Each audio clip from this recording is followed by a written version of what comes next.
right, so as you're looking at these investments, you're going to be doing property tours. Now, I want to make a distinction real early, but like a property tour is different than doing a property inspection. Like once you have it under contract, that's when you're going to bring in the plumbers, the roofers, and do a thorough inspection. This is not what I'm speaking of right now. This is just the initial, hey, I want to go check this property out, and you're going to do a property tour with a mortgage broker or not a mortgage broker. You're going to do property tour with a real estate broker who's going to show you the property. And so how it's going to go and what you're going to be doing while you're there, that's what I want to discuss in this video.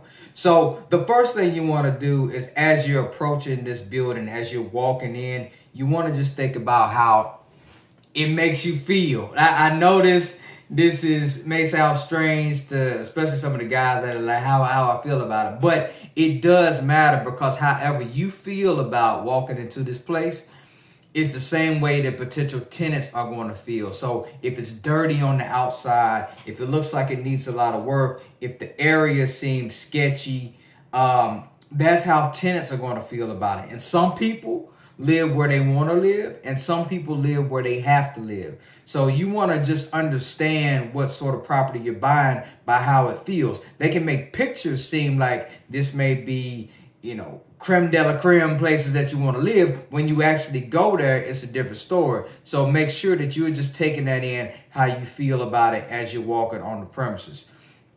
Second thing you want to do is you want to go and check out the units. So when you do a property tour, you're not going to look at every property in there. They may only be able to show you a handful of units. Maybe if it's 1, 2, and 3 bedrooms, you want to try to see a 1 bedroom, a 2 bedroom, a 3 bedroom.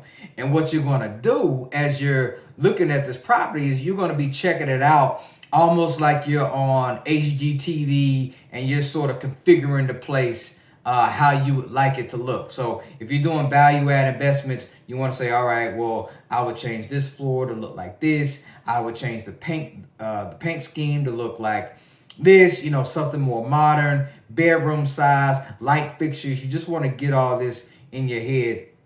Oftentimes what I do is just take a lot of photos, or even better, just shoot a video from your phone, because especially if you're doing a lot of tours, you're going to forget what it looks like. So take a video of it, just sort of look at it so you get the layout of the property that you're looking at, and that's going to help you as you talk with contractors about, hey, how much I'm going to have to spend on flooring, appliances, etc. as you do the rehab.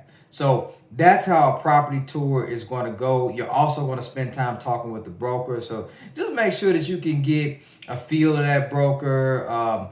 You want to have some casual conversations with them, hoping that you can establish a relationship, because that's the plug to other real estate deals that they may have. So make sure that you try to be friendly, get along with the broker as you're walking this property. So after you've gotten the feel of the place, after you've looked at a few units, the third thing you're going to want to do is to go scout other properties that are close. So find the closest property that is similar to what you're purchasing and go try to tour. If you can set it up beforehand, that's good. But oftentimes I'll just walk in like a tenant.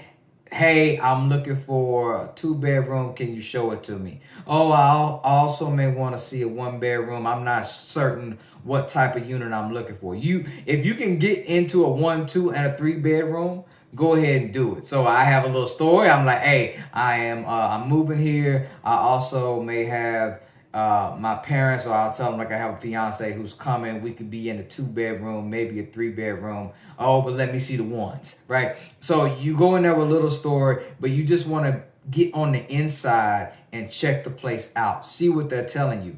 Oftentimes you'll go and they may say, we don't have anything available right now.